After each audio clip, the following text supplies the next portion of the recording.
So good evening, everybody. I am Dr. Sharaj Bhattacharjee, Honorary General Secretary of EIZOC, welcoming you all on behalf of ARC Chairman, Professor Ching Sui Miti, and EIZOC Secretary for being a part of the ARC webinar. Ninth ARC webinar, particularly today, is the mastermind of our ARC Chairman, Professor Ching Sui Miti, and our President, Dr. Pranab Ranjan Sir. It's being held every month, and webinar targets mostly the postgraduate, but the topic and interaction made in the webinar attracts all the ophthalmologists in general. The speaker of the evening will be Dr. Love Kochagave from Kolkata, an authority of the subject. The topic being pediatric cataract surgery and overview. The session will be moderated by Dr. Suchitra Pareza from AIMS Bhubaneswar. We had today panelists Dr. Kunal Kishore from Patna and Dr. Nilutparna Deuri from Sri Shankar Deva Netralaya, Guwahati, who are the masters in their field. Discussions are chosen from different academic institutions across the country, and their interaction will surely make the program a successful one. Lastly, our annual conference, EIZOC-ARC 24, will be at Kalimpong on 29th, 30th November and 1st of December. I extend my warm invitation to all our esteemed faculties to join and be a part of the great event. Thank you so much. Before continuing further, I will like to hand it over the proceeding to Dr. Pranab Ranjan Sir, the President of the EIZOC, to give the welcome address, followed by our President-elect Dr. Jayanta Barua Sir. But before that, our ARC Chairman Dr. Ching Sui Miti, due to some unavoidable circumstances, he is having some disturbance in his net. So we'll just after the President talks, we'll just throw his voice mail in the webinar. After that, we'll pass it to the moderator, Dr. Suchitra Madam. Thank you, Dr. Sharaj Bhattacharjee. I welcome you all on behalf of EIZOC to this 9th ARC webinar, and Professor Ching Sui has been doing a wonderful job in doing the webinars month after month regularly. Today's topic is very important topic and a very common topic, pediatric cataract surgery and overview, and the speaker is an expert in this field, Dr. Love Kochagave, who also belongs to my state and my city. The webinar will be moderated by another expert in the field, Professor Suchitra Pareza from Bhubaneswar. We have two panelists today, Dr. Kunal Kishore and Dr. Nilutparna Deuri. We have with us today 6 residents from different medical institutions of the East. I'm extremely grateful to Dr. Swaraj Bhattacharya, this Honorary Secretary, the Chairman Scientific Committee, Dr. Sabyasachi Patnaik, and Dr. Ching Sui for their constant and continuous support in having these, not only these webinars, but multiple webinars. With these words, I welcome you all. And before that, I would also like to inform that EIZOC stands for women's safety, and whatever struggle that is going on in West Bengal, that is not only the struggle of that particular state, but that is a struggle for all the women across the country, across the globe. And EIZOC, as I said before, stands for welfare, safety of all women in the world. With these words, I welcome everyone to have a very, very fruitful discussion, and good evening. Over to you, Swaraj. Thank you, President, sir. So that we can have the message. Just before that, a few lines from our President-elect, Jayanta Barua, sir. He has joined over. Okay, he has joined. Sir, I took your part because you are not there. Oh, there was a very bad incident. I'll let you know later. I got slightly delayed. Good evening, everybody, and welcome to the webinar today. And it's going to be a very interesting webinar. Paediatric cataract is always a challenge because of various factors. And we have a very good speaker and a panelist. Yeah.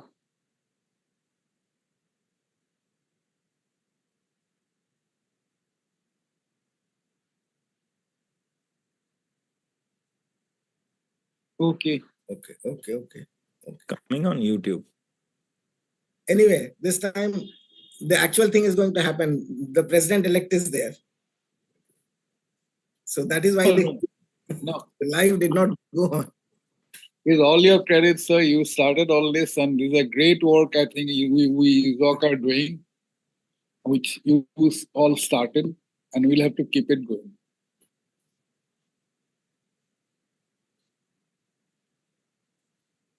No, this is true, absolutely, because in the annual conference at Hazaribagh, I persuaded and motivated Professor Chingsui that you have to do it and you have to make it a very, very useful program, ARC. And since then, he has been doing it every month. And all the chapters and all the discussions and topics that he took was really good.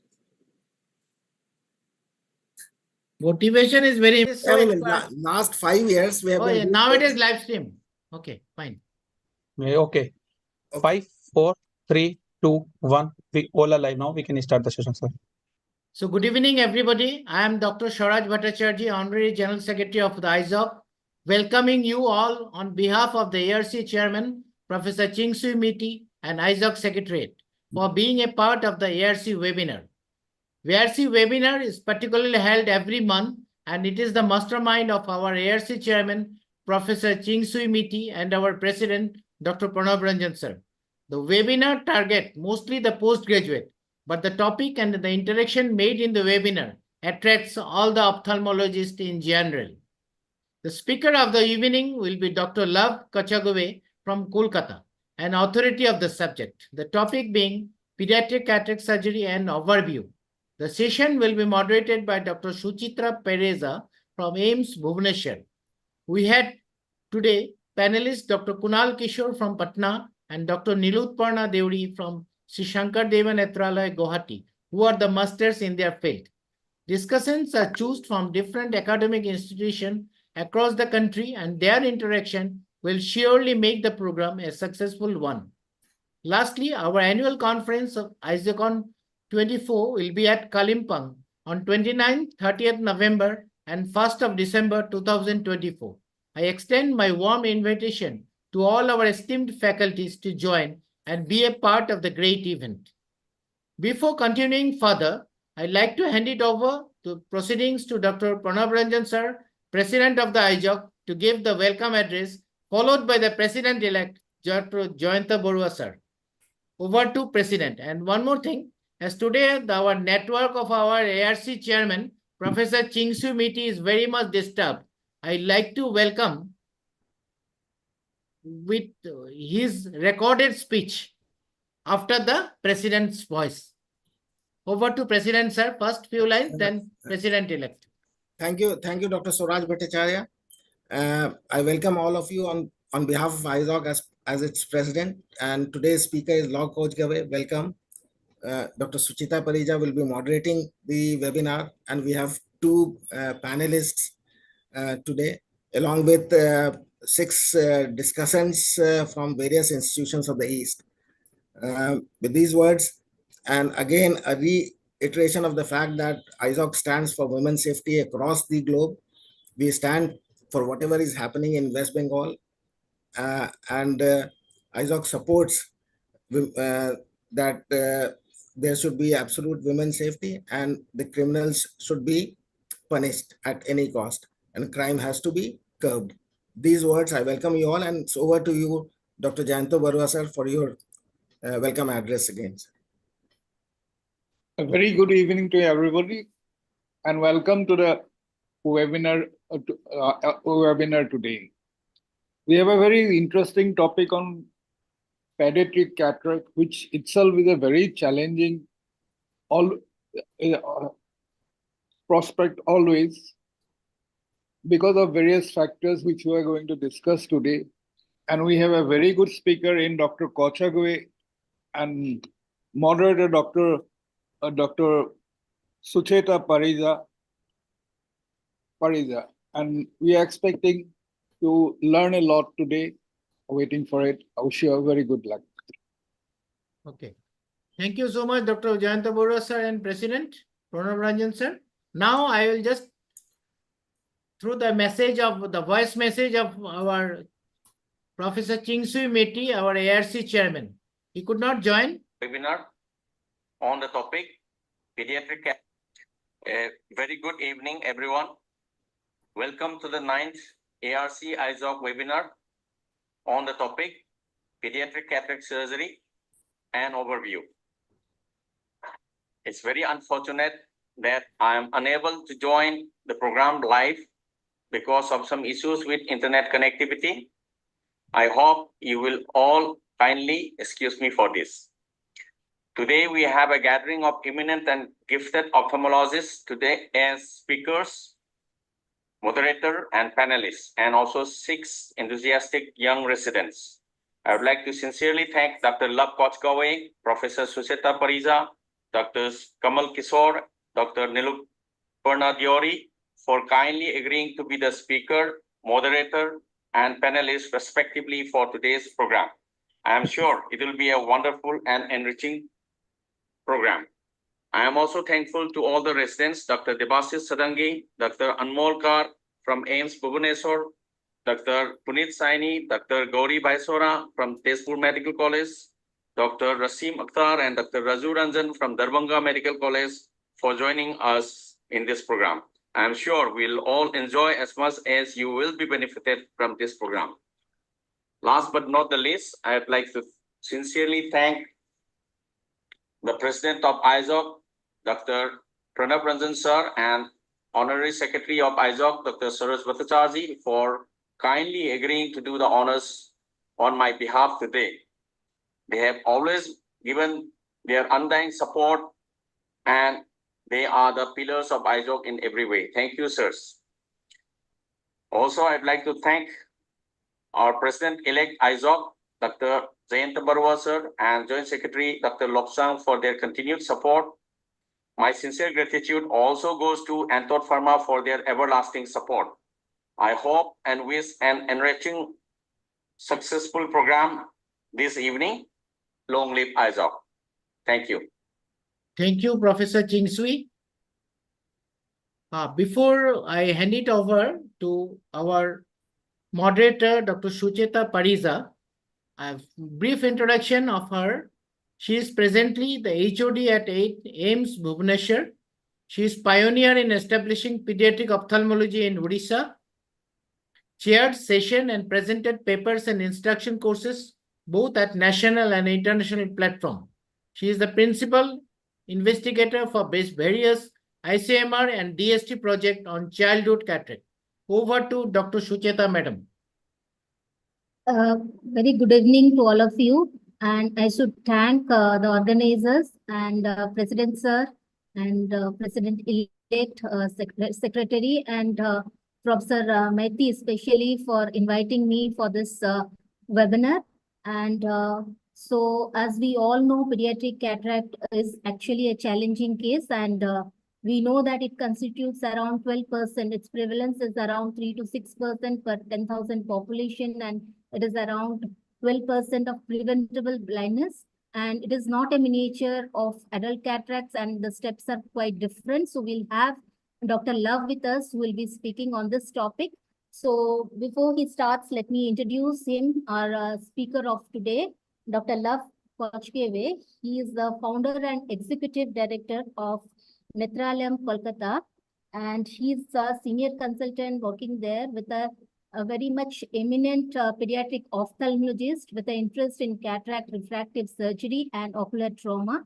So he has formerly the assistant medical director at Shankar Netralaya, Kolkata, and he has a lot of instruction courses, awards, publication to his go, and he has received the outstanding contributors in ophthalmology by ISCRS and winner of grand prize and APACRS, and he has trained several pediatric ophthalmologists. So welcome, Dr. Love, and we'll be waiting to hear your talk. So before we have 2 eminent panelists with us, so let me introduce them to you. So we have Dr. Kunal Kishore, and he did his graduation from SKC Medical College, Muzaffarpur, and postgraduate from RIMS Ranchi. DNB, and he's a fellowship from pediatric ophthalmology from Arvind Eye Hospital.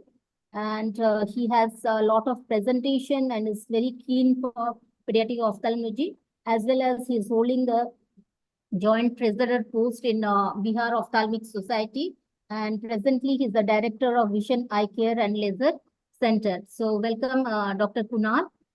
We have also another prominent panelist with us, Dr. Nilutpanna Deori, and she's currently working as an associate consultant in the Department of Pediatric Ophthalmology and Strabismus at Sri Shankaradevan Netralaya, Guwahati, Assam. And apart from publication instruction courses, both nationally and internationally, she has a lot of awards to her go, and some of them being APAO Achievement Award, AIOS International Ophthalmic Hero Award, Best of IGO Award, and IGO Merit Award. She has a lot of interest for progressive myopia and ocular genetics, and she's keeping on training her DND students and fellows. Welcome, Dr. Nilutpanna, to this webinar. Thank you, ma'am. Hand over now the session to Dr. Love. Thank you so much, ma'am. And I hope I am audible. My voice is clear. Yes, your voice is clear. You're audible, and your slides are also visible. I will have a lot of videos in it. And if it is, can you see my presentation? Yeah, we can. So if it is not running properly, just let me know. I've saved a smaller size file also. So I'll switch to that. Okay, right. And in between your talks, you can also interact with the residents also, right? Sure. So this, I've been told to speak for about half an hour on pediatric cataract. So let's start. And pediatric cataract surgery, all of us are very much interested, and all of us want to do and should do also. I would say that all of us should do. But before we start pediatric cataract, we should train ourselves well, because if we are not trained properly, this is what can happen. So here you can see this was a child was operated by a surgeon who was not very well trained in this. And what was done here was a single piece lens. Half of it was in the anterior chamber, half of it in the sulcus. And the inferior part of the cornea, due to the endothelial touch, has already got almost decompensated. So we decided to remove the IOL, because as still the irritating factor on the cornea is removed, this eye could not have been salvaged. And otherwise also visually, this child will not do well because of the poorly done surgery. And it's our responsibility to give the best to the child, because they have to stay with this condition for next 70 to 80 years of their life. So it is very, very important that when we are venturing into pediatric cataract surgery, we should get ourselves trained, and it is not that difficult. Only thing, it is a few cases. If you do it under supervision, you'll be able to do it quite well if you are doing a good adult cataract surgery. So here the lens was cut into two pieces. One part, as you see, it has been removed, and the second part being removed now. And after that, the visual axis has to be cleared with using a cutter. So the condition was such that we had not planned any IOL implantation in the child, because the capsular support was not there and iris was deficient from one side. So we left the child aphakic in the hope that the cornea will clear off with time, and then we would give the child a contact lens for visual rehabilitation. So this is to start with the presentation, and that is why it is important, and the whole presentation is important due to this video. So when we come across a pediatric cataract, few investigations are important, and in the Indian scenario, a lot of them have viral infection. A lot of our mothers have viral infection during pregnancy, which may lead to a pediatric cataract. So torch titer should be done. And it is again important, because if we get a rubella infection, then we have to screen for any cardiac problems in the child, and before taking the child for general anesthesia. Some metabolic reasons may be there that need to be investigation, all the routine investigation. And if it is a very, very young child, maybe few months old, and if you are not clear about the general health status of the child, it is always better to get an echocardiography done before taking the child up for general anesthesia. Pre-anesthetic checkup by an anesthetist is very, very important. It should not be done without an anesthetist checking before the child is taken on the table. Another tricky aspect of pediatric cataract surgery is the biometry. As you know, in adult cataracts, the biometry has attained almost perfection now. We get exactly what we want. But in it is not so in pediatric cataract surgery. Reason being, poor cooperation from the child for axial length measurement. And if we have an optical biometer, the child may not cooperate with it. And even if they are cooperating, if it is there is a nystagmus along with the cataract, the reading may not come.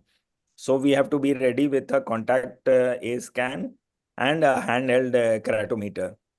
Myopic shift in these children leads to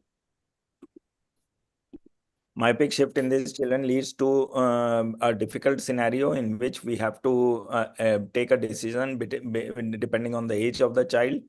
Effective IOL position changes after anterior vitrectomy, so that makes it a little bit unpredictable.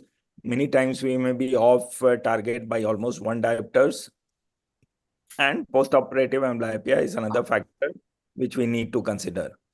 Any question in between, please raise your hand and intervene in between, interrupt me, because it is a long presentation and whenever you want to discuss, please let me know. So this is the armamentarium, what we need for pediatric biometry. Now this Alcon machine is not available, so we have gone. Problem is that as adult cataract is progressing, these machines are becoming obsolete, which are very much relevant for pediatric cataract surgery. So the handheld keratometer and simple handheld keratometer is not available now. It is available with a auto-refractometer, which is not of any use for children. But we have to pay that extra amount to get it because in pediatric cataract surgery, we cannot do without a handheld keratometer. So next will be a small video which demonstrates how we do it in children. And as you can see, before taking the child, after the child has been intubated, before cleaning the eye, we have done a keratometry, and we take care not to put a speculum because that will change the keratometry and keep the cornea hydrated.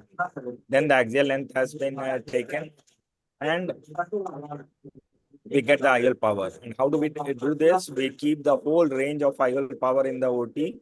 And after the biometry is done, the relevant IOL is picked up from there. So to minimize errors, what I've already discussed, don't use the IOL power, don't use speculum, keep the cornea hydrated. What IOL formula to be used? Again, here there comes a difference from adult cataract surgery because pediatric eye is not a miniaturized adult eye. And they have a shorter axial length, steeper cornea, and smaller AC depth. And to complicate the matters further, the keratometry readings change very fast during the first 2 years. And after that, axial length starts changing. So it is a dynamic situation in which we have to take a decision about the IOL implantation. And that is where errors occur. So for every, it increases in axial length in children. For every 1 millimeter of axial length change, the change is almost 3.575 diopters. And no formula has been proven to be a perfect formula, but what we use is generally SRKT and sometimes Barrett. And they have been more or less, we don't need exact perfection in the child because it is a changing refractive status. So we have to be absolutely near what our target is. So these are the two commonly used formulas. Aim is to undercorrect, leave the child hyperopic to balance for myopic shift later. Points to consider while doing undercorrection is the age of the child. Very small child, we have to do a slightly higher hyperopia because myopic shift will be more. If it is a unilateral cataract, then refractive status of the fellow eye is important when we decide. Visual acuity, if we give the child a high hyperopia, aiming for the myopic shift, for future myopic shift, the problem is that if the child doesn't use spectacles, then we are inducing amblyopia in these children. That is why the older concept that we have to undercorrect by 20%, which may mean almost 6 to 7 diopters or 5 diopters of hyperopia, that has given way to a smaller hyperopia. And parents' refractive error will also give us an idea of what will happen in future. Bilateral cataract, early surgery, risk of because of risk of stimulus deprivation, but both eyes have to be operated in a short span. Unilateral cataract becomes even more emergency because in bilateral cataract, both eyes are having stimulus deprivation, but in unilateral cataract, the stimulus deprivation will be much more stronger because the other eye is normal. So just a rough idea, like if it is a bilateral cataract, surgery around 3 to 4 months is also acceptable. But if it is a unilateral cataract, then probably we may have to operate earlier. Next comes the surgical technique. What is different? It is the most important step which are different from adult cataract surgery are the anterior capsular axis and posterior capsular axis. Anterior capsular axis can be done manually. Cystitome will not work in children. It has to be a forceps-based capsular axis or a vitrector axis. And same thing for posterior capsular axis, which we have more or less shifted to vitrector axis. Now coming to age-wise surgical plans. If it is a very small child, by very small child, I mean a child with maybe less than 1 year of age. And for starters, it should be 2 years of age, because for anyone starting a pediatric cataract surgery should not do a IOL implantation before 2 years of age. As you gain experience, case by case, you can decide for younger children also. So if we are not implanting IOL, this is the most common procedure, which we call lensectomy, in which what you see, the cutter, a 23 gauge cutter is used, and anterior capsular axis is done with that only, after which we, using the cutter itself, we aspirated the cortex and then did a posterior capsulotomy with the cutter itself. So with 2 side ports, within 5 minutes, you are able to complete the surgery with a shorter general anesthesia exposure to the child. So this is another case which is demonstrating the same. And it is important to keep an adequate rim of anterior capsule for a future secondary IOL implantation. Next, this is the most common surgery performed in pediatric cataract, in which we do anterior capsular axis first. And as I had said earlier, forceps have to be used for anterior capsular axis in children, otherwise it will extend to the periphery. And the direction is towards the center of the eye or the lens, and grip and re-grip every 1 to 2 clock hours. Then only you will be able to control the size of the anterior capsular axis, and ideal size will be around 5.5 millimeter.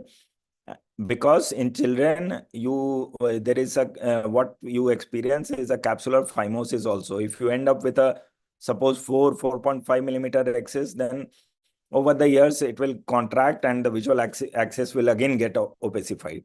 So a slightly larger axis is advisable in children. After that, what you see here is IOL implantation.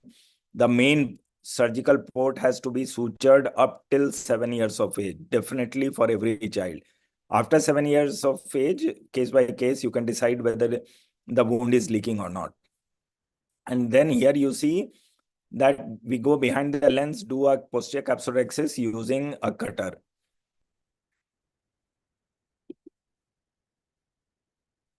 And once the posterior capsulorhexis size can be around 4 millimeters, slightly smaller than the anterior capsulorhexis. And the benefit of vitrectorescix is that all the lenses go in the bag. So let's come to some discussion. If anyone can answer, which IOL will be preferable in some of the residents who have joined the webinar, may please answer. Hydrophobic and hydrophilic, which one will you prefer?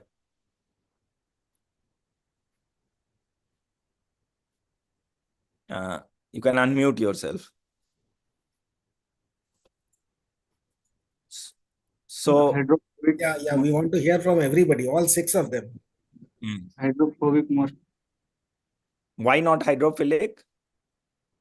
Sir, hydrophobic requires a small incision, sir. No, that is not the reason. See, what you have to understand that hydrophilic, these lenses in children has to be for a very long period. And Yes. hydrophilic lenses over a long term, they have been shown to calcify or have some opacities in the. So that is the reason why hydrophilic should never be used in pediatric patients. Okay, thank you, sir. Ideally, hydrophobic, or if you are too pressed, then you can use PMMA, but not hydrophilic. But I have not used during my training period. I had used PMMA lenses. Once I came into practice, I have never used PMMA lens in children. All of them hydrophobic. Now, between aspheric and blue blockers, what is your opinion and what is your idea about these lenses in children?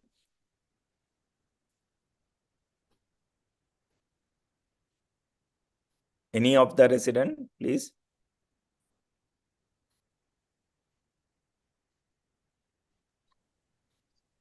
We can use aspheric lenses, but the advantage of aspheric lens comes when the lens is properly centered in the bag.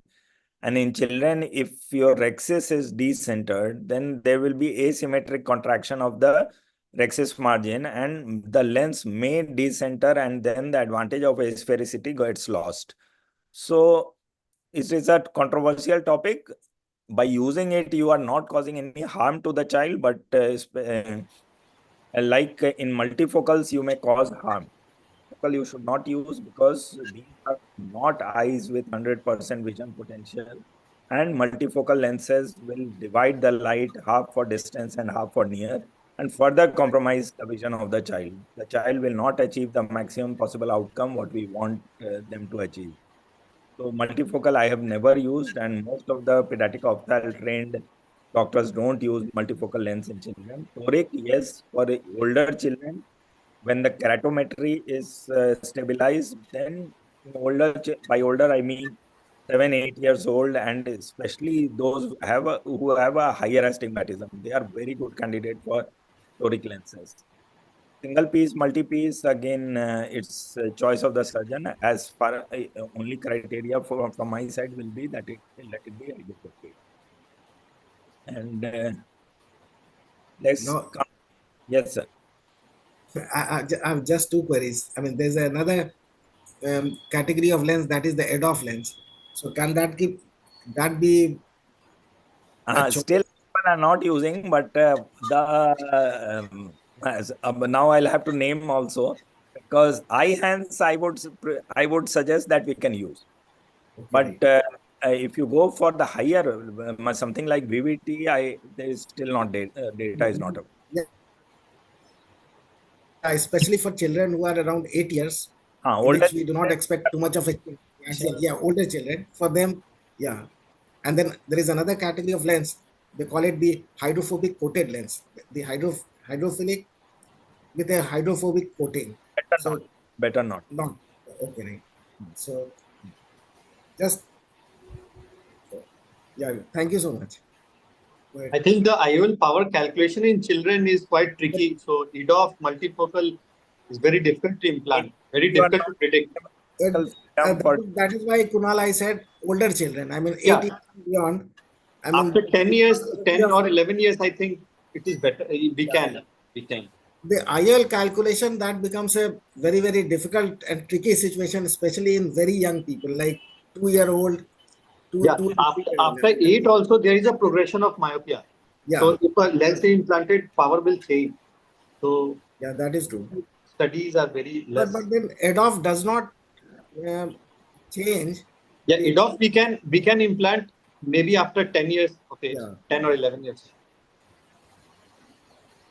So we'll go to the Madam next. Suchita will can she throw some light, Madam Suchita, also on this? Or you continue, no?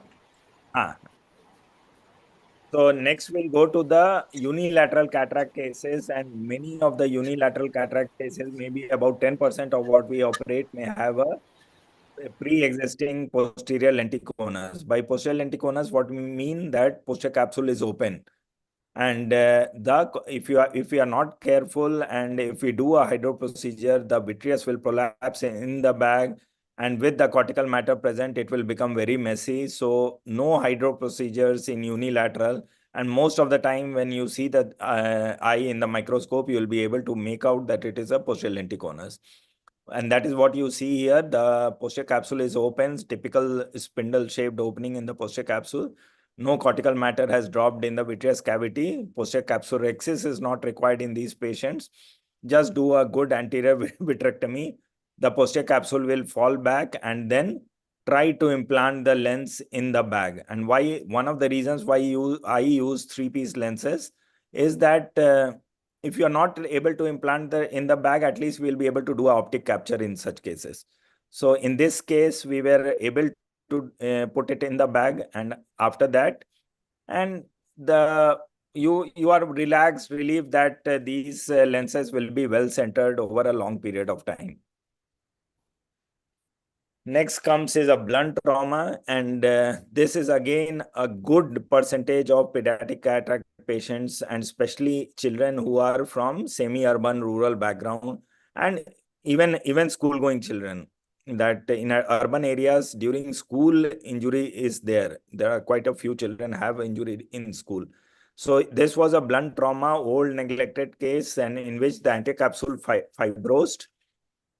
And when you are not able to complete it due to the fibrosis, just stop there and use a cutter, and you'll get a good anterior capsulorhexis. Because one focus we should not lose, sulcus placement in children is best avoided. If it is unavoidable, then we have to put in the sulcus, but we have to try our best that it is not the situation. So here we open the fibrous part with the cutter, and with the 23 gauge cutter, you get a very good smooth margin of the fibrosed anterior capsule. And a proper respectable size about 5.5 millimeter is achieved, after which cortical aspiration is done, lens is implanted, and posterior capsulorhexis using cutter is done. And this is at the end of the surgery. Next is, what is the earliest age of IOL implantation? I would say let us keep it clear that 1.5 to 2 years of age, only with experience. And then also, if you are deciding before 1 year of age, you have to take into consideration the corneal diameter and axial length. Corneal diameter has to be 9.5 minimum, ideally more 10. And axial length less than 17, we should never implant IOL in children around 1 year of age. Next comes again penetrating trauma. Earlier, what we had seen is a blunt trauma. This is a case of penetrating trauma. As you can see here, there is a corneal wound, self-sealing wound, and the anterior capsule is already ruptured. So in these cases also, in the bag implantation should be tried, and traumatic cataracts are challenging in the sense that every case is different. So once you see the eye, you have to plan accordingly with the intention to implant the IOL in the bag. So since the posterior capsule was intact, the anterior capsulorhexis we enlarged using the cutter. The cortical matter was aspirated, and after this, the lens is implanted in the bag.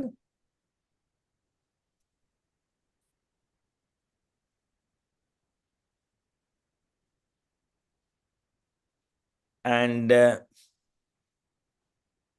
reason why is in this, what happened during the surgery, the self-sealing corneal wound opened up. So one anchoring suture was applied there, and then that much was enough in this case. And the main port, as I had discussed, below 7 years, it has to be sutured, after which the anterior chamber has been secured, and then in a closed chamber, posterior capsular access and anterior vitrectomy is done. Even through low visibility, you have to see the margin of the posterior capsule and make it about 4 to 4.5 millimeter in size. So target refraction, again, we have discussed already. Depends on in unilateral cataract, depends on the other eye refractive status also. We can aim for emetropia or hyperopia or myopia. Myopia in case, suppose the other eye is having a very high myopia up to 7 to 8 diopters, then we will have to give a smaller myopia in the cataract eye so that gross anisometropia doesn't happen. And in bilateral cataract, either a small hyperopia, 20% under correction I've already discussed, is more or less out of practice now.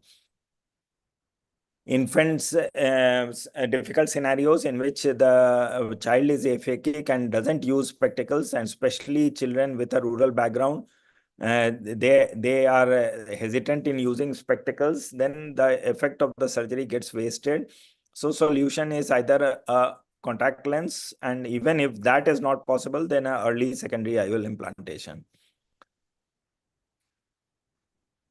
Next comes when we leave the child aphakic, then what I do is generally around 2 years of age, I encourage the parents to get a secondary IOL done, because reason being, such a heavy spectacles of almost 15 to, generally they start with 20 diopters. And then by age of 2 years, they may be around 17, 18 diopters of spectacles, which is very heavy, and not the image will be distorted with such spectacles. So it's always better to implant a IOL in around 2.5 years of age.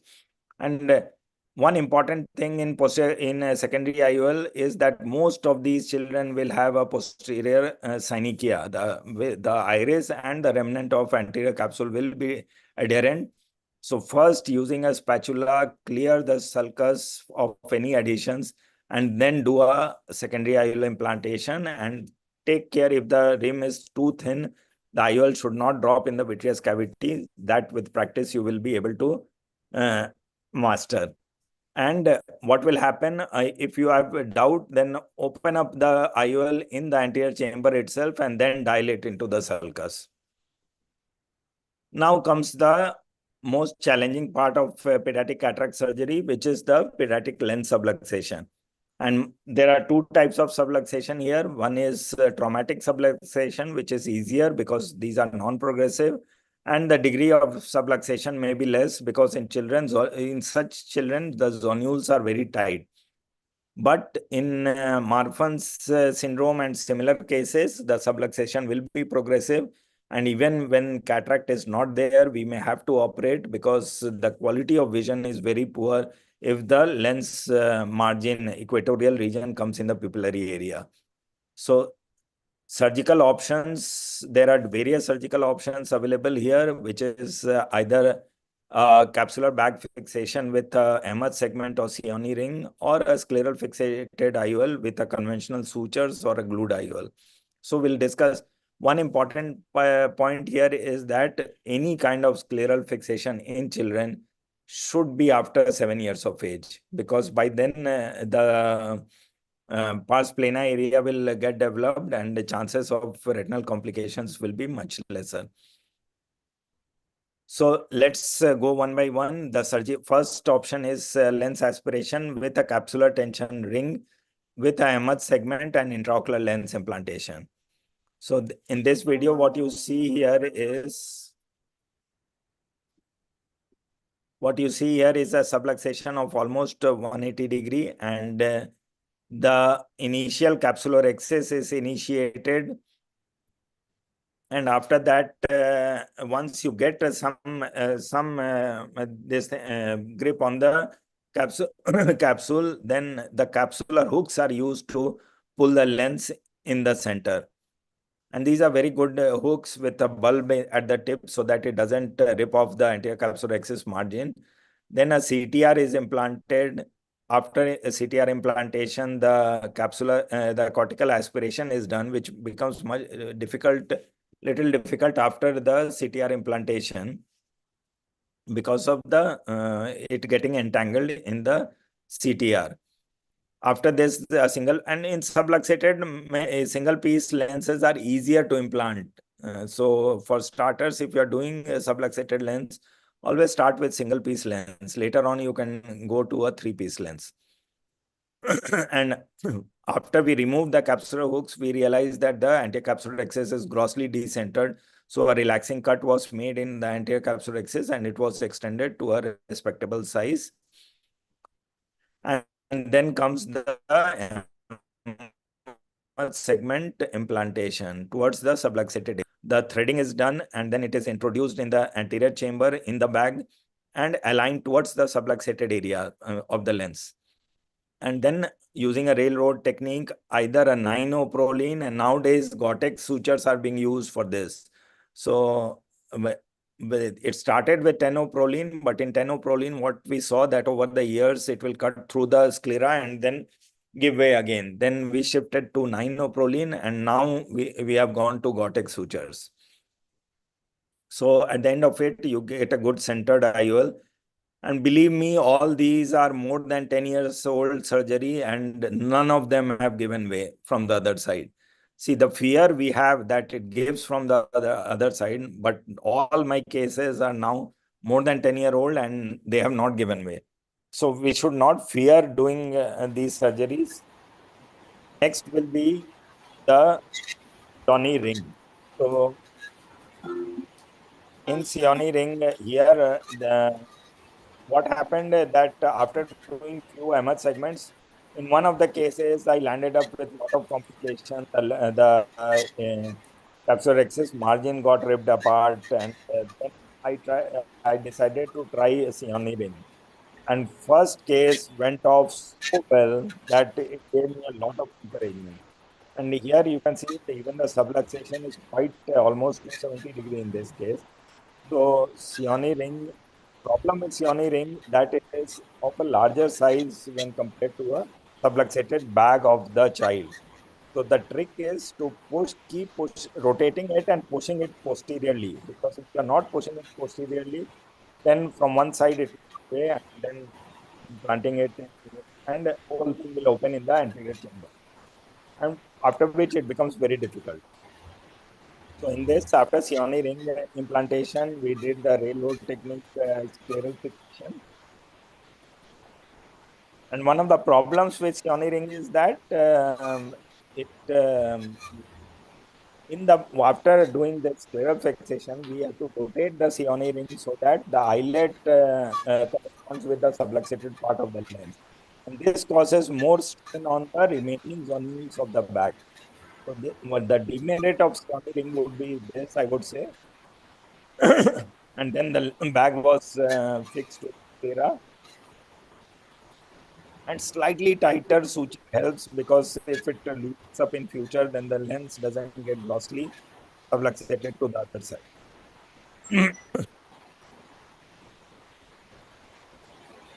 Now, and this at the end of it, use pilocarpine and you see that it is quite well centered. The third option is just setting it with a CTR. And I discovered this technique by accident, I would say,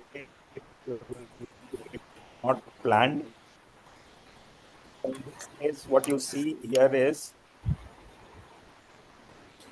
the cortical aspiration has been done after capsular, then CTR is implanted. I was expecting that with the CTR implantation, the bag will come to the center. So I was not ready because the other eye we had operated in the same way and it did very well with that only. So in this, we were not ready with the scleral fixation device. And after IOL implantation, posterior capsulorhexis is also done. And once you remove the hooks and you see that the bag is still decentered. So I was left with no option. I used a ninoproline and with railroad technique, just pierced the bag and anchored it with the CTR. And to my surprise, it did very well. Only with, but the risk is that if you have some manipulation during the till inserts piercing, then the whole bag will rupture.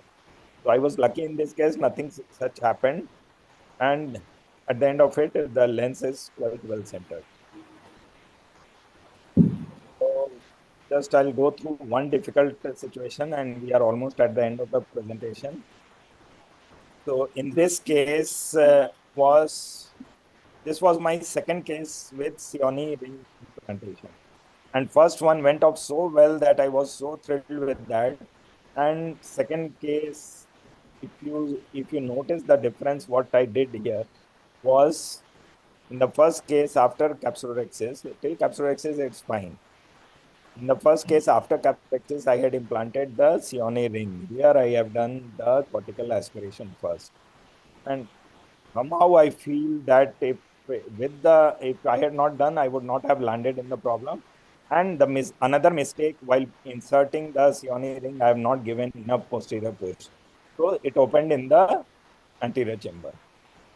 So it came out of the bag and now you have a small size bag and such a huge large Sioni ring in chamber. So almost 10-15 minutes I kept on trying inserting the Sioni ring in the bag, it would not go. And then finally what I decided that I'll give a good posterior push, and if it doesn't go, then I'll remove everything and leave the child AFAK. And what you see here, as luck would have it, it went in the bag and now it's anchored. So I was lucky in this case, but it can go anyway if it doesn't go as per the plan. And then the lens is implanted in the bag.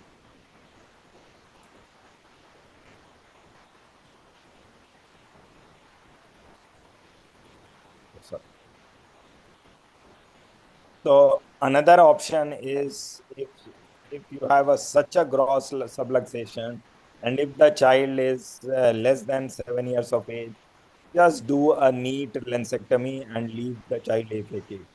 These children also will do very well in future. And one of the benefits of children with Marfan syndrome is that AFAK power is not that high that you need a.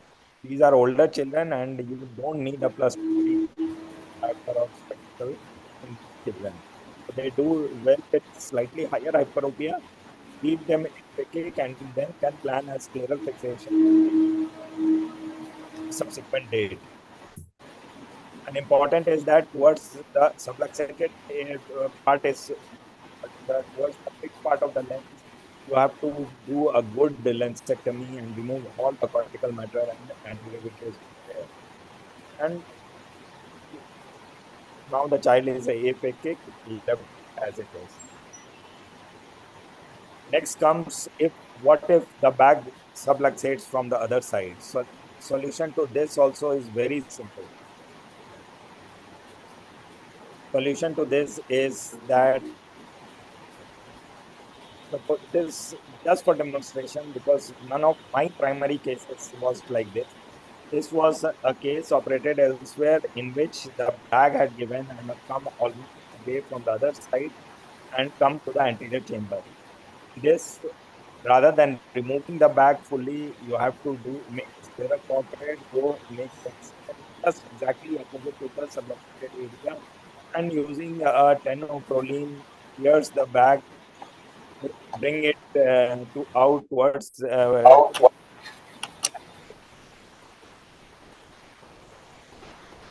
So what you see here, the needle, and in this case, what I had done, the mistake I had done was that I had bent the needle twice. So manipulation through the haptic optic junction became difficult. We had to rotate the needle and then take it out. And as you can see, the whole bag is unstable, but still it is anchored on the other side. So only one side has given way.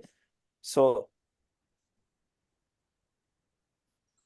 and same thing is done from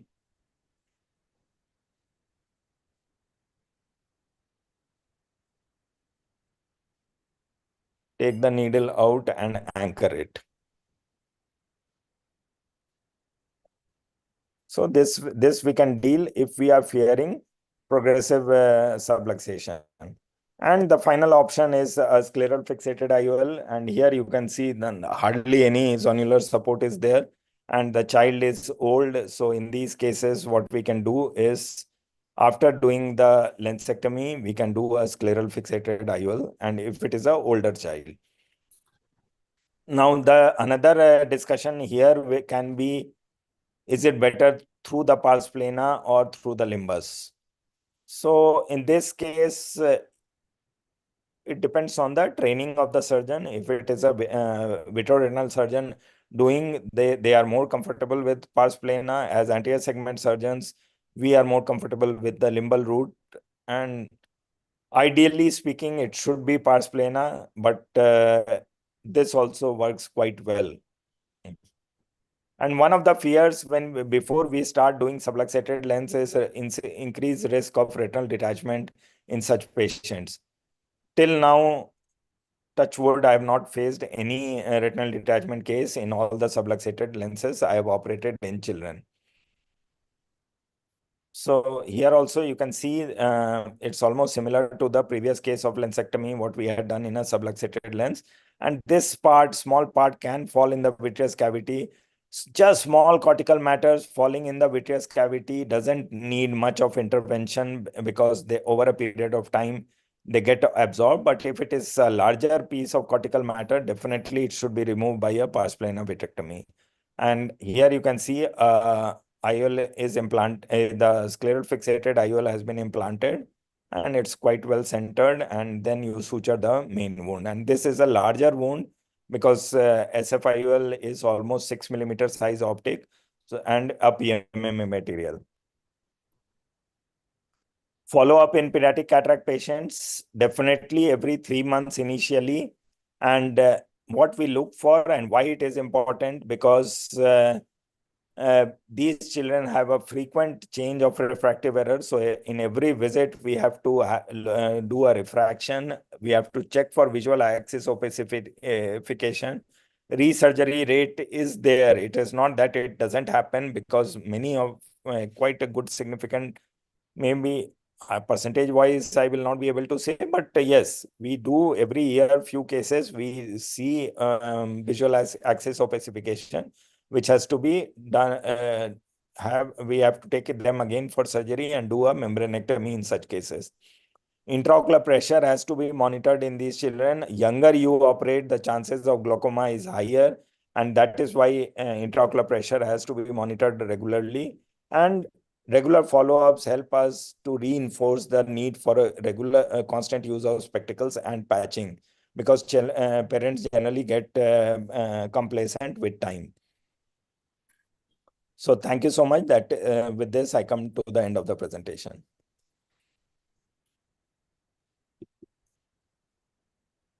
Thank you, Dr. Love. It was a very good presentation.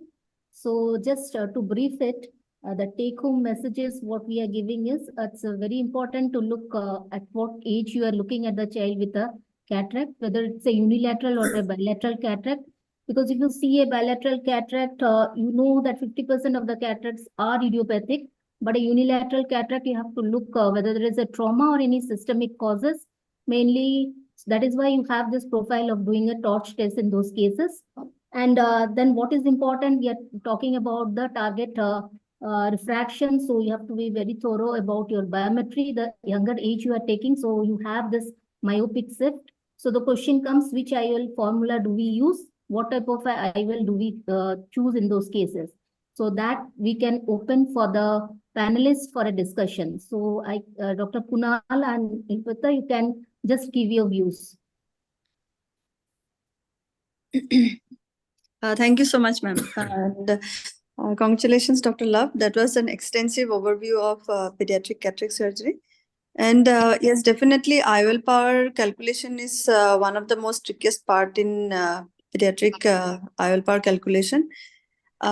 For my cases, since the last 12 to 15 years, what I have done, I wanted to go ahead with the Han et al. That 10%, 20% undercorrection. And it has really given us good results. We have done a thesis right now for that. But still, even if you use any of the modifications for IOL power calculation in children, you are going to end up with a hyperopic shift initially, and then slowly it goes into the myopic shift, which is really unpredictable. So from my point of view, I'm not that an expert in this field, but what I feel is that we should aim for a little hyperopia up to the age of 2 years, and after that, definitely the lesser hyperopia it is, the better adaptation for the children. One point is that unilateral cataracts will have a faster myopic shift. Yes, yes. Compared to bilateral cataract. So that Yes. factor will be taken into consideration. Yeah, So any Dr. Kunal- formula in the pediatric is quite tricky. Yeah, myopic shift is a well-known, recognized fact, and unilateral definitely progresses faster.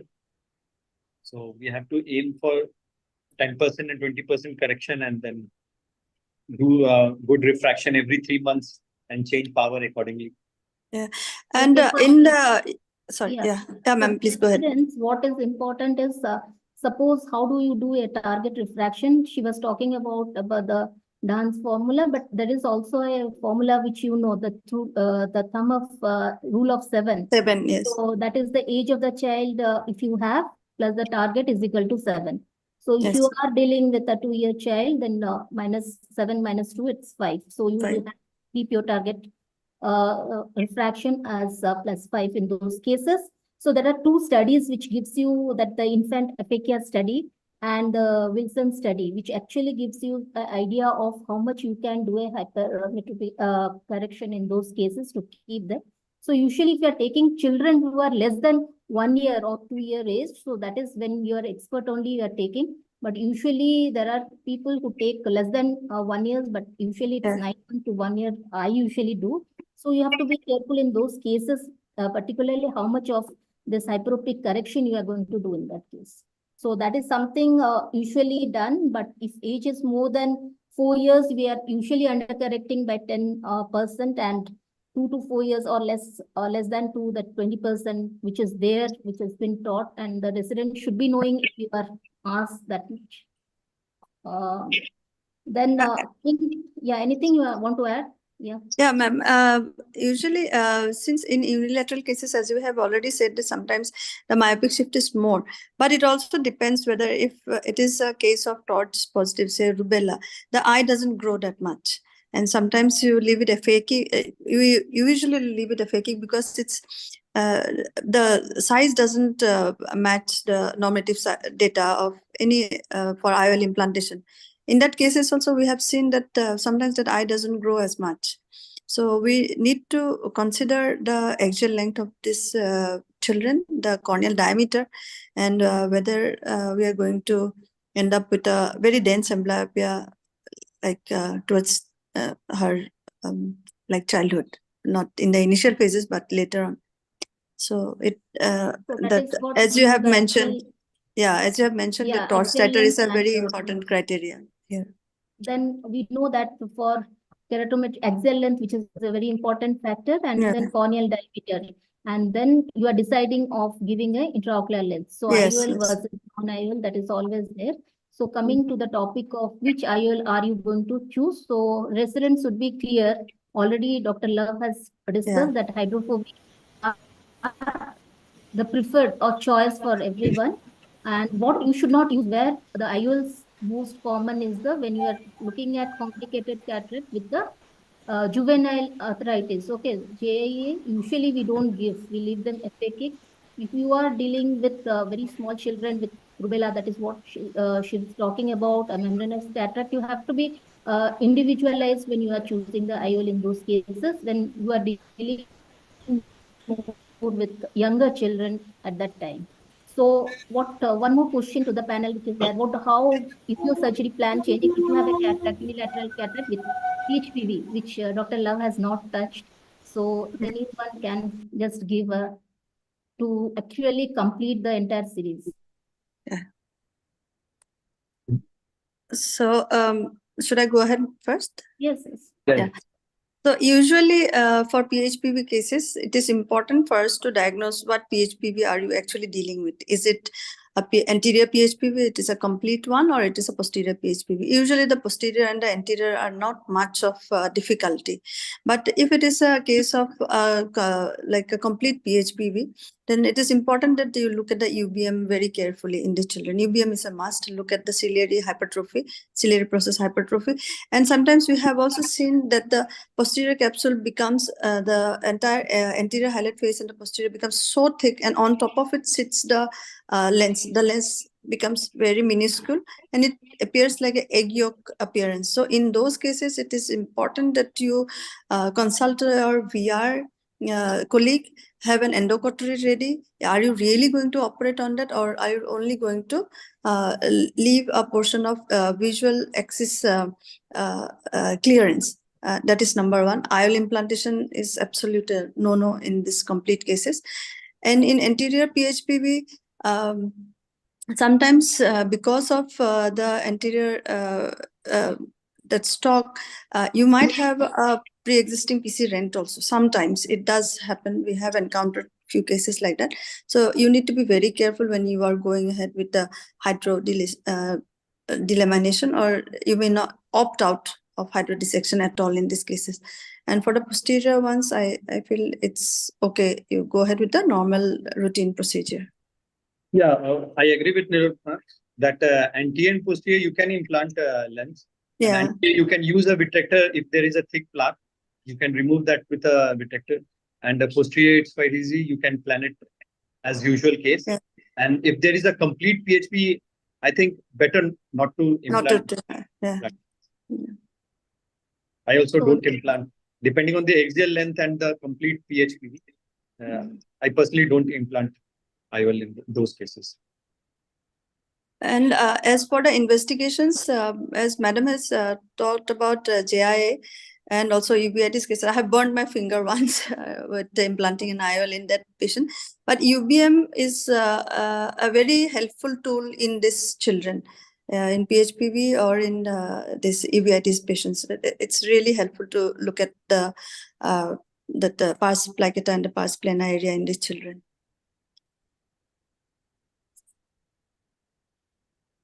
So coming to the steps of surgery, so very important for all this residents is important. How do we do the wound mainly? So whether you are preferring a clear corneal or you are going as scleral incision. So we can start from that.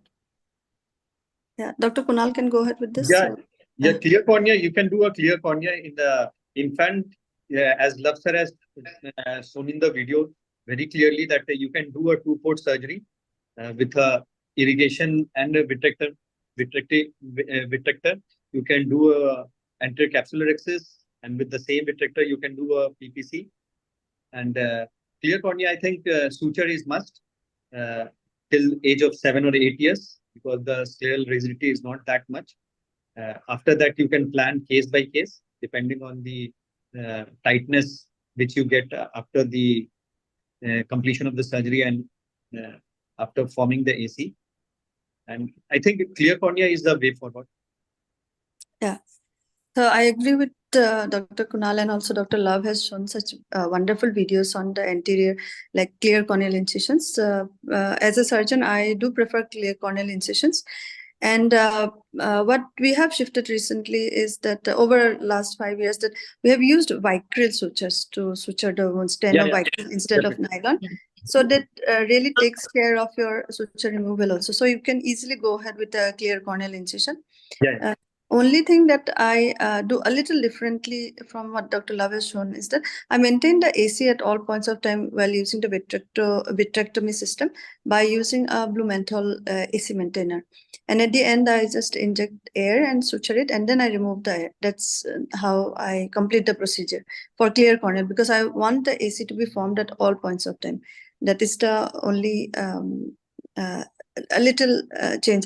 So as Dr. Love has pointed out, that for every surgeon, it is like whichever way you are comfortable with. So that works. For me, the AC maintainer works better. So that is what I A want very to say. important thing we have to just talk about is the most important step. If you have learned this anterior CCC in the pediatric cataract, you have done we say 90% of your surgery is done.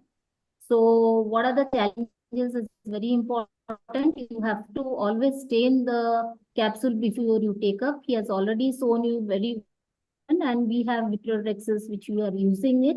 One of the things is high viscoelastics, OVDs you have to use. That is very important, because chamber maintenance is there. And already he has talked to you about the size of the capsular rexes. And if you have a runaway and if you cannot do a perfect rexis, or you are doing a irregular rexis, then actually you are losing the game. That is what is very important.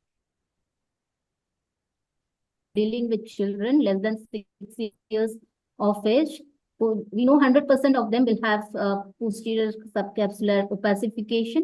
So to all of you, which is the method you prefer? Either you do a primary posterior capsular rexis with forceps before IOL implantation, or with a vitrector after IOL implantation, or you do it.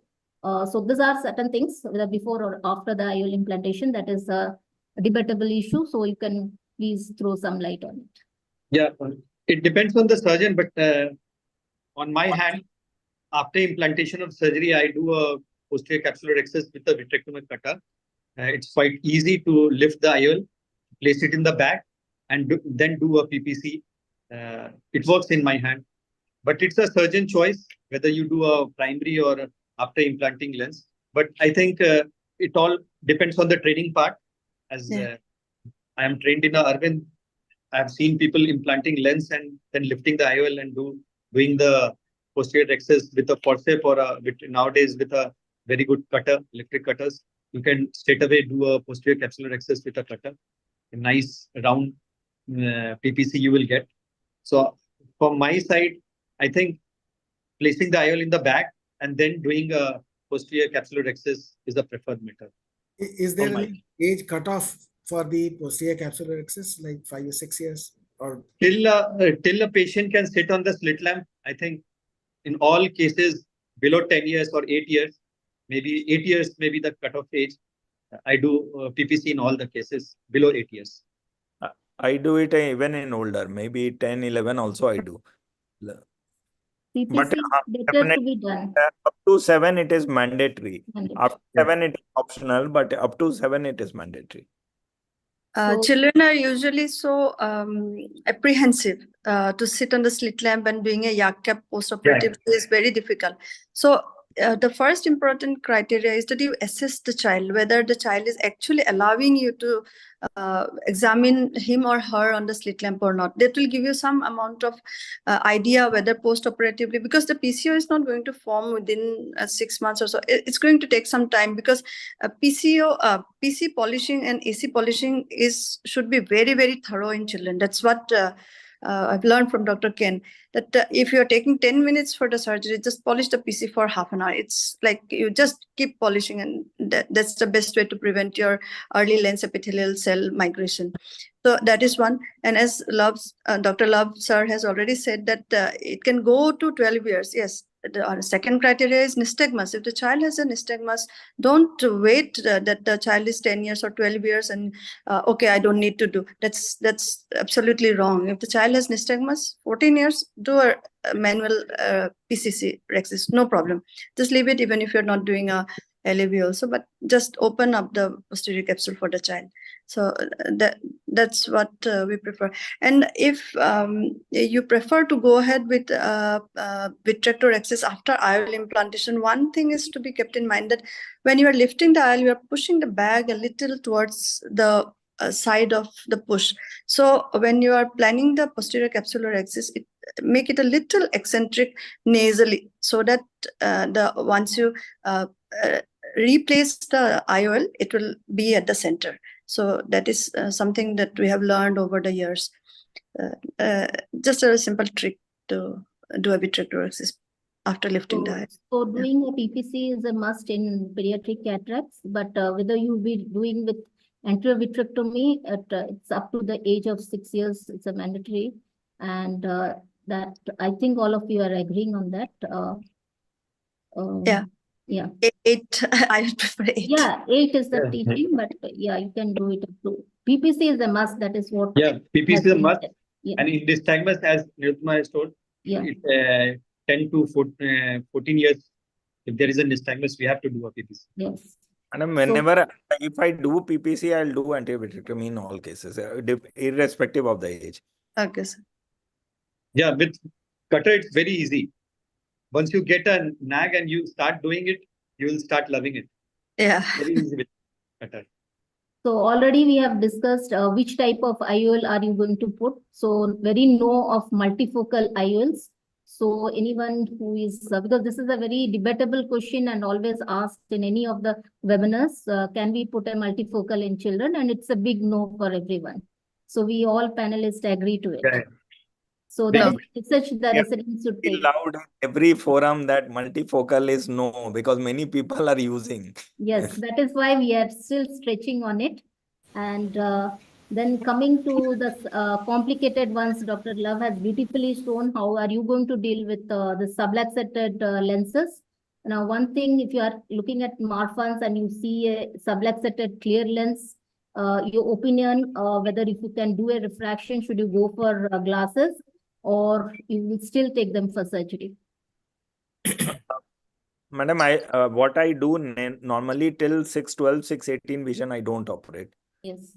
If it is going towards maybe lower than that and it is progressing and deteriorating, then only we have to operate. It is not that if we are subluxated, operate it immediately. No. Yes, that is the message just has to go. So when you are seeing, do a refraction, how much it is, and you can give the correction. And if it is very, the vision is very low in the child and you know the child won't be coming to you, you can think of doing a subluxation. He has shown the different methods, how it is, how you're going to manage with a CONDs or a segment.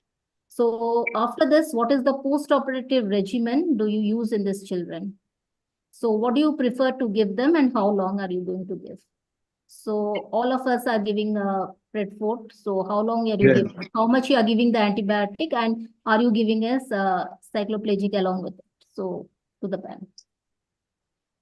Yeah. So what we do usually is that once I have operated the child, I open the patch within 2 hours and start the medications. On that particular day, I start it every 5 to 10 minutes. And then overnight and the next day onwards, I have increased the dose in these patients. But I'm not using Predfort for now. I was using tobramycin with dexamethasone combination in the beginning. So it gave us very good results because I had less amount of pigment dispersion. I had no synechia. The AC was quiet. The iris irritation was not at all there. So this is a regimen which on a institute level, I am telling you that we have started very early on. Within 2 hours of surgery, we have started. Then it goes to 6 weeks. We taper it down to 6 weeks, 6, 4, 2, like that. So, and a cycloplegic, yes, atropine we do prefer. Earlier it was a cyclopentolate, but then we shifted to atropine. That's only for a week. We give it atropine only for a week. So, Dr. Love, how is your regimen? How do you use Predfort 8 times per day and then taper it over a period of 6 weeks. Homatropin for 1 week and one antibiotic for 1 week. Yeah, that is the regimen we also Yeah. follow over here. So I also follow the same. Use, why we don't use dexamethasone is intraocular pressure hike is more in dexamethasone when compared to prednisolone. That is one reason. And second, if you're using a combination, then you are unnecessarily increasing Tapering the antibiotic, yeah. yeah, you're period. prolonging the antibiotic Antibiotic. yeah, till 6 Yeah. to 6 weeks, whatever you are using and tapering it off. Yeah, So so usually we don't give them in combination dose. combination, yeah. That is That was something the necessary. reason that we shifted to non-combination, like only Predford, Topin, and antibiotic. And if you are in children, Madam, if you are, just one query, madam. Why Yes. don't we add an anti-glaucoma medication initially to all these cases? Sir, if it is a younger child, and what we do is very young child, if they get operated, in earliest hint of corneal haziness, we start anti-glaucoma. We don't give it in all the cases, but keep a very close watch and even slight it, and either you do a evaluation and anesthesia. If you are not in situation to do it, start anti. But all children generally we don't do. But it is good advice for a very young child who has been operated for cataract, not in older children. Because we are unable to monitor the intraocular pressure post-operatively in young children. So empirically, if we give for 1 week. So younger the children, and if you are leaving them FAKIC, then you have to be careful because we are calling them, and if you can have a GA facility, better to do a IOP monitoring, because that is the message. Lifelong, you have to monitor the IOP in all the children. Yes. So if you are leaving them FAKIC, what is the earliest age you are taking them for implantation? You cannot leave them as such for a long time. So what is the cutoff age you usually take them to go for a secondary IOP? I agree with Dr. Love, and we plan for a secondary IOL at 2 years. 2 years. 2 years is the correct. Yes, 2 years is something. So what important, you have done a very good surgery, you have left the patient, you are not following them up. And if you are not even giving them the corrective refractive glasses, so always that is very important, whether you are giving them a single glass, because every children near is something which has to be corrected for them. And then either you give them the bifocals, that is what important, and you have to follow them up regularly. And if you are not doing a amblyopia management, the entire thing goes fails actually. Your visual outcome is not good in these children. So the message is just not doing a cataract, but you have to follow these children up for a long period, because that is what your journey begins, we say. After your cataract, it begins. And you have to do a refraction in all cases, do a IOP. If you have given a suture, you have to remove them. And then accordingly, you have to see other whatever they are developing complications, and you have to treat. So if you have a PCO, if a child is like 3 years, if you have an older child, you can make them sit in the and do a yak capsule. So sometimes what happen, even in younger children, we give a GA, and then you can make them sit under the slit, under the those yak cap and do it, but that is very difficult. So if you have that very good anesthetic setup like we have it in our center, you can go about doing that, but that is something difficult. So we have to be very careful because if you have a membranectomy or anything, you have to thick membranous PCO, then you have to go and do a membranectomy. So multiple surgeries can be done in these children. So I think all of you agree with it, or anything different you can say. No, we absolutely agree. Madam, there can be one situation in which the child has undergone a surgery with an IOL implantation at the age of 2. There is a myopic of -7 over a period of time, couple of years. So what options are left after that? Contact lens. Contact lens. What happens? It gets so closed. You cannot do. Better not to, because again, so much of manipulation in. No, piggy bank. Not right, sir. Generally, I go for. And if it is a bilateral cataract and going towards, and they go quite regularly. -9. If it is a unilateral condition. Contact Still, lens. IOL exchange is very difficult. Sir, you have to go for a contact lens. You cannot go for any IOL exchange or anything in these children. So that is the thing. If you can see, you have done a good surgery. It is a unilateral cataract not taken up early, and sometimes even you are struggling. You cannot give them the full vision what is needed for that child of that age also. So that challenges is always there. So that is what is a thing which we go on to see. So did you want to know like whether these children when they grow up they would go ahead with refractive surgery? Was your question directed in that way? Were you thinking of doing a LASIK or something like that? It was not directed for that thing. Okay.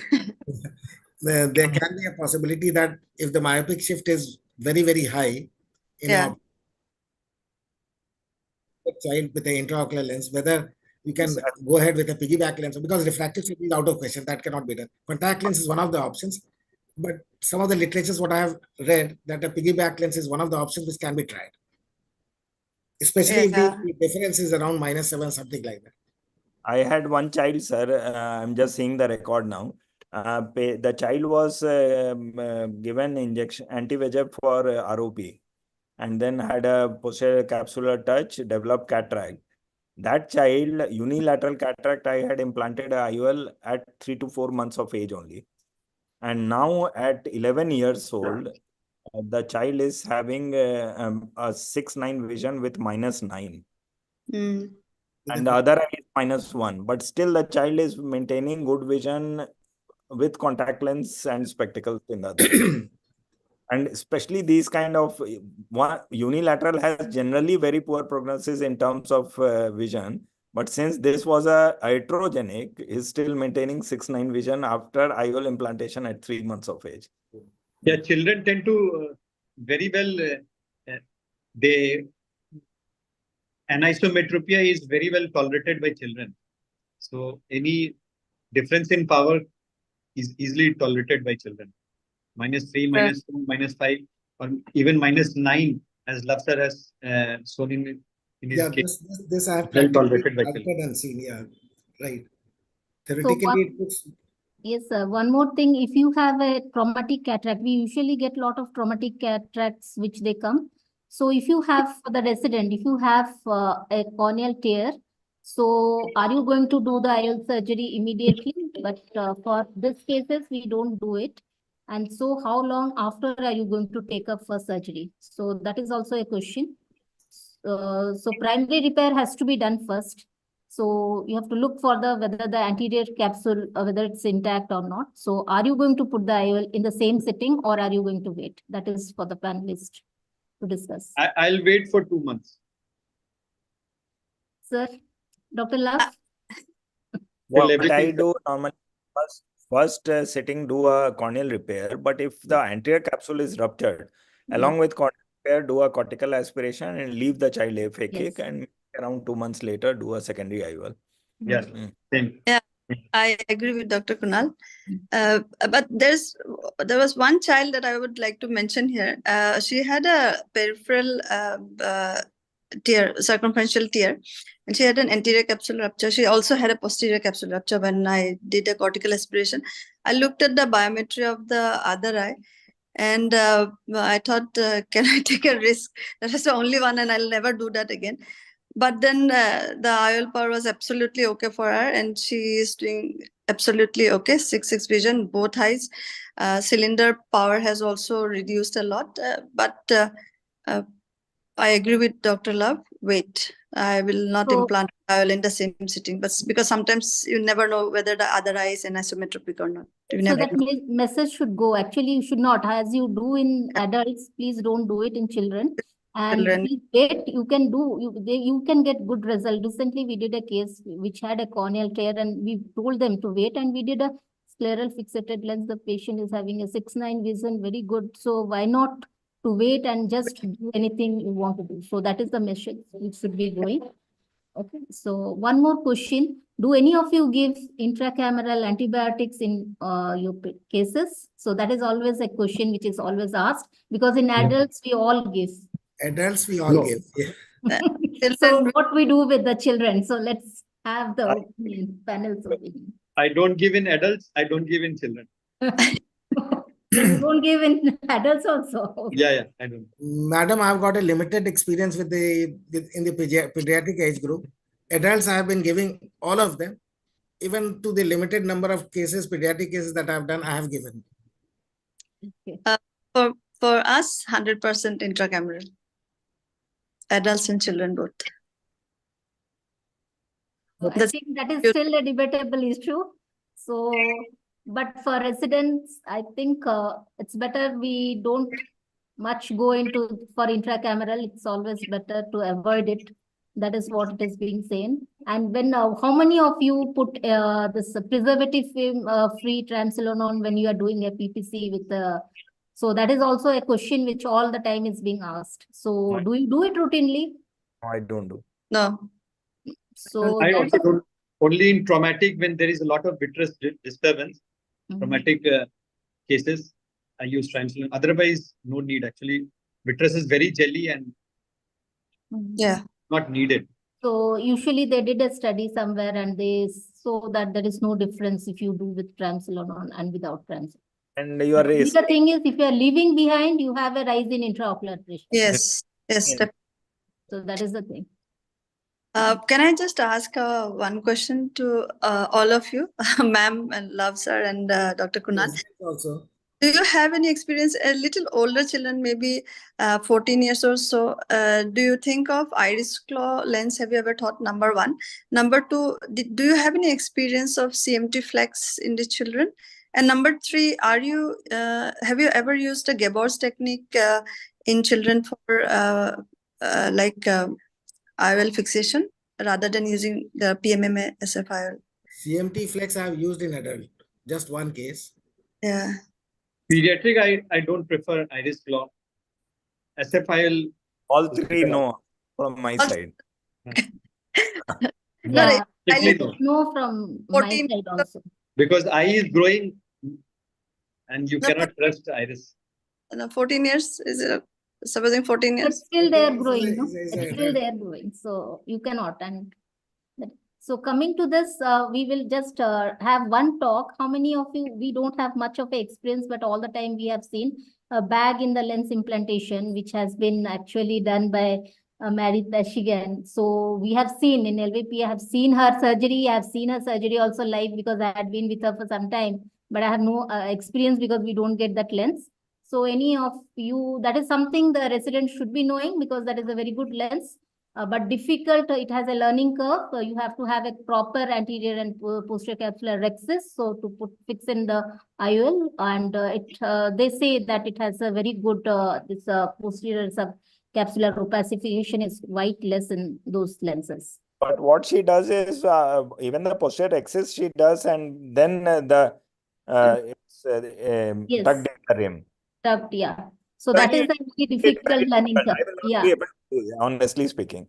So we have watched the videos, we have been to her workshops, but since the lens is not there, so no idea, experience from our side, but for students, residents are there. So that is one technique which is there. We call it the Bill technique. So you should be knowing about that. So I think we have covered most of the things. So any doubt, any of the residents, please. How many of us do peripheral iridectomy in pediatric cases? No. No. No. No. Infantile? No. Not anymore. No, Initially they were teaching, you were Yeah. also we have seen, but not now anymore. The residents need to speak up. If they have any queries, please unmute yourself and ask questions. Yeah, Debasi is there. Debasi, Anmol, Dr. Raju, any one of you? You have a platform, you can open up and ask any questions you want.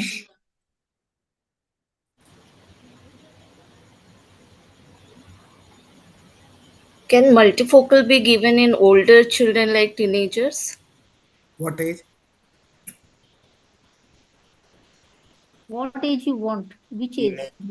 She's saying teenagers, so 13 plus. Teenagers, 13, 14, like older children, teenagers. I will consider it only if the child has 100% vision potential, which is very, very unlikely. Okay. I would not consider it because Not implanted. Even in older children, I have not Yeah, even in implanted. older children, Forced I me would to ask. prefer a multifocal. the very reason. If you ask any pediatric ophthalmologist, they will say no. So if someone who is doing adult cataracts, who are doing the pediatric, maybe they will plan for doing a multifocal, but a very no for us. That is what. And even at 18 years, that child will have a myopic shift. First, 100% vision potential will not be there. Second, is it at that age the child will have a myopic shift? Then what is the purpose? You have lost the purpose. No? You are not making the child spectacle independent. Yeah. And in these children, if you tend to do a very bad yak capsulotomy, it's just going to ruin the lens, number one. Number two, whether this child will end up with diabetes later on, that is also debatable. So you just cannot plan for the next 70 years with a multifocal at 13 years of age. That's what I feel.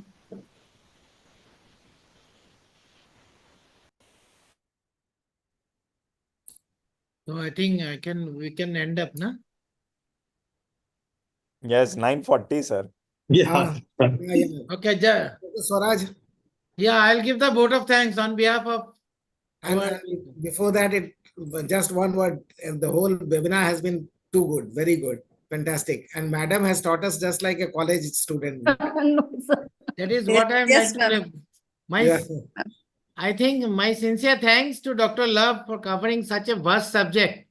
But more of it, our moderator madam has sectioned in each and every place in such a delicate way, and so that each and every points, if at all missed by Love, has been covered. So I know nothing has been missed. And the contribution of Dr. Kunal and Dr. Nilutparna, that was excellent. And it could be very nice if all the residents also come up. I think when the next time when your name comes, you just go for some studies, and so that you can ask some question. You won't be getting one-to-one interaction in such a good atmosphere. That also should be taken care of. Thank you so much. Thank you, our President-elect, to be there with us up to the last. They are always there. Thank you so much. And thank you, Dr. Chingsui. You will get the recorded version where your name will be saying. Thank you so much. Thank you. And the recorded version will be in the YouTube, and this will go into all the EIZOC groups as well as the other social platforms also. So this will be kept as a record. We have been doing it for the last 5 years. So anybody who has missed this can listen to all the deliberation, all the discussions later on also. So thank you, Dr. Love. Thank you, ma'am. Thank you so much, everyone. Thank you so much. Everyone. Yeah. Bye-bye. Good night. Thank you, Dr. Nilutparna. Thank you. Thank you. Okay, good night. Mr. Rahul, please.